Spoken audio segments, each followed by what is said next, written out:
Welcome to this week's episode of Insight. During this week's show, we're going to cover three items. The first one is going to be an update on the ongoing illegal blockade of Artsakh by the Aliyev regime. The second was going to be about the aggressions that were carried out by the Aliyev regime in the village of Tegh in the Sunnik province 2 days ago. And lastly, we're going to close with some general observations about the so-called peace process and the negotiations going on between the Armenian Republic and the regime in Baku. Let's start off with the update on the ongoing illegal blockade of Artsakh by the Aliyev regime. What's been going on actually is that the blockade has been tightening. There was a very horrid incident this week in which 27 women were supposed to go back to Artsakh to be reunited with their families. And this was all negotiated with the regime thugs there closing the door, and the Russian peacekeepers were actually prevented from going home despite initial agreement, allowing them to go back to be reunited with their families.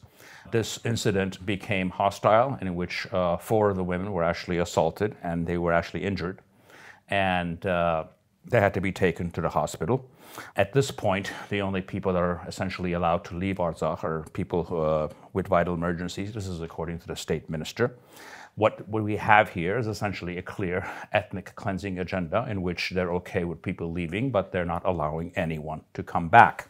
What is amazing here in looking back at this, that for 120 days, you have essentially a siege of an entire population of 120,000 people, something that frankly hasn't been done in these parts since the time of the Mongols, and essentially the world is completely okay with it. Let's move on to the second topic of the week, which is the aggressions at the Tegh village and the firefight that broke out 2 days ago between the Aliyev regime and the Armenian military there. This is what we know about this. This firefight, which started 2 days ago, led to the murder of 4 Armenian servicemen and elimination of 3 of Aliyev's gunmen. According to their social media, it's actually 8 to 10, but they always undercount their casualties. This is what we know about the incident. The incident occurred because of engineering work that was being done by the Armenian side, obviously in clear Armenian territory. And engineering work is essentially doing trenches and essentially creating defensive positions, which the other side objected to. There's this video, which frankly is somewhat confusing, in which you see that the other side's trucks, pickup trucks, approach with their soldiers. And from what we understood, they asked the Armenian side to stop engineering work. They were given a proper answer. That proper answer led to about 7 or 8 minutes of people beating each other up. It almost looks like a UFC scene. And at the end of that, it leads to firing by the other side that leads to the murder of 4 of our servicemen. And then after that, they were given the proper military response from our side. This firefight went on for about 3 or 4 hours. It started about 4 in the afternoon. By about 8 or 9 o'clock at night, it was pretty much, it was a negotiated end by both sides.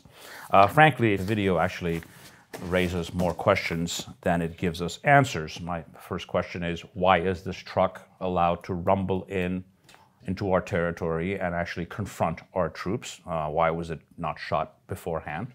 More importantly, what are the shooting? What is the response protocols? What are soldiers allowed to do? Obviously, they need to be allowed to defend themselves without provocation from the other side, which is obviously not something that they probably have the right to. The other thing is, was this rumble or this fight that you see, was this something that was negotiated? And we saw this, the reason I say this, because we saw this last year. In 2021, there were incidents, countless incidents, in which both sides meet on some hilltop that's disputed, or on the Armenian side that they're trying to take over, and it leads to just people beating each other up with sticks and not shooting at each other.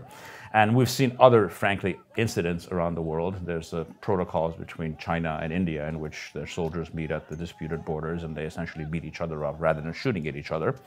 But overall, all of this is ridiculous. They have no business driving trucks through our territory without being shot at and not getting a proper response. In trying to understand what is the genesis of this latest aggression by the Aliyev regime, there's actually, a couple of options that are possible. The first one, that this could be just a localized fight between that's very specific to this area, and it's an incident that's a one-off and it isn't something systematic. I don't really believe that to be the case. The second one, and I would suspect the far more likely one, is this aggression happened on the same exact day that the Armenian former defense minister was actually in Brussels in NATO headquarters getting the full military reception. Obviously, he had to stop his meetings there and come back. So this could have easily been a case in which Russia is using its local proxy to punish Armenia for its growing relationship with the West and in NATO. And not to be discounted, the day before, actually, the Armenian National Security head, Armen Grigoryan, was actually in Tehran meeting with his Iranian counterparts. All of this during the week in which Armenia announced it's going to be part of two large Western, US-led military exercises that are going to go happen this year. So this could very well be the case in which we're being punished for our pivot to the West and the military relationships that we're developing with the West by Russia and its proxy, in this case, the Aliyev regime. The third option is that this could very well be that the Aliyev is trying to humiliate the EU because he hates the mission that is in Armenia and on the border, because it makes his aggressions much harder. And he essentially wants to show them it doesn't matter, you're at the border, we can still carry out our aggressions. And lastly, this could be just another piece of a general pattern of aggression and intimidation from the other side, which is will do all in its powers to keep tensions going and to never have peace or reach a peaceful end to all these conflicts.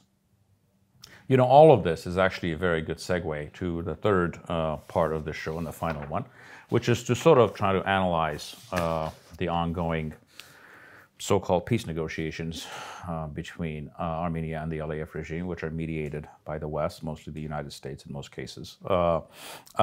First of all, I think in trying to analyze this, I have to put in a qualifier. I don't have any specifics, inside information. There could be many things we don't know. There could be many good things that we don't know. So we need to be modest about what we're talking about here. And we also need to clearly say that this is sort of the outsider's analysis of what the public perceptions of these negotiations are. And they might not be matching the exact reality. What we see is we see a pattern of essentially arrangements. And the first one is that our side makes all of the concessions, while Aliyev never has to make any concessions. Our leaders are always supposed to talk about peace and the importance of peace, while Aliyev can declare once a week to go to war and carry out a military aggression, literally on a weekly basis without any reprimands from any of the Western interlocutors.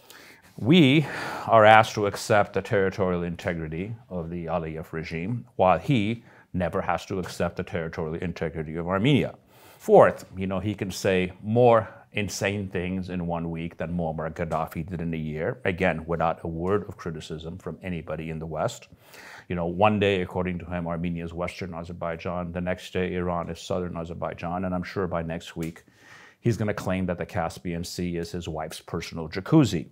One of the most interesting things is, of all of the horrid, racist, vicious things, genocidal things that he has said, there has never been a single case of anybody, especially in the West, ever criticizing him personally for any of his statements. In fact, some of the things that he has said, if Putin had said, that would have been the initial charges that would have been filed against him in the ICC. He can go on and actually carry out war crimes that we saw in last September, whether it's execution of POWs or mutilation of the bodies of female Armenian soldiers. And we are supposed to sit back and accept that his non-existent judicial system is actually going to investigate the war criminals when the war criminal is actually him. And let's not forget, one of the biggest things, we still have POWs that are being illegally held in Baku for 2.5 years after the war has ended. And we're going through this process, and they're still sitting there completely unnecessarily, and there's absolutely no pressure on the regime to release them. Now let's move on to the biggest concessions that our side had to make, which was to accept, at least from the side of the Armenian government and the state, the territorial integrity of Azerbaijan without having a qualifier for Artsakh, and essentially saying that Armenia is not going to continue demanding the right of self-determination for Artsakh, and the substitute for that is going to be systems put in place, negotiated, that would protect the rights and securities of people in Artsakh.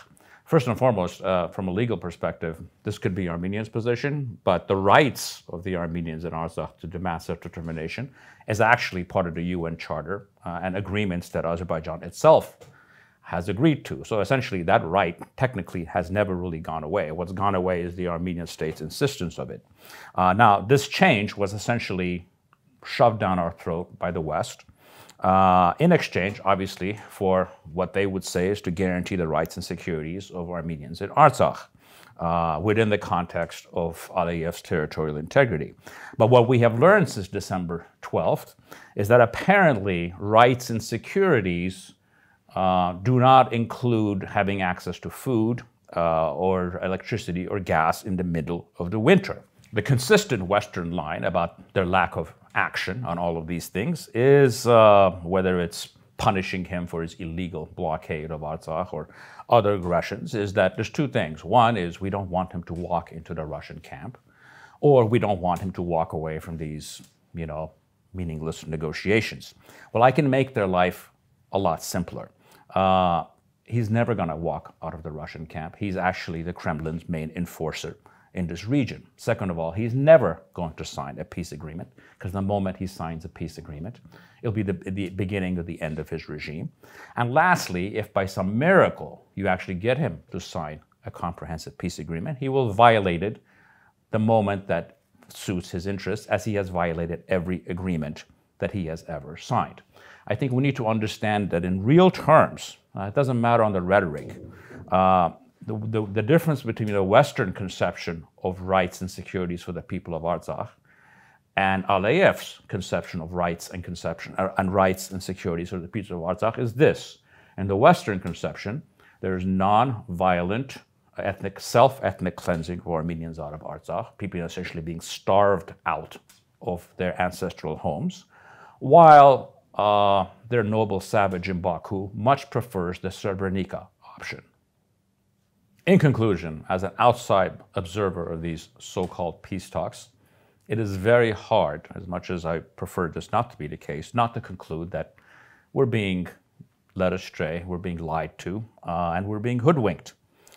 All the while, this current government that has essentially been forced to put all of its chips, political chips, on signing a comprehensive peace agreement is actually being led to a dead end, which will likely lead to her demise.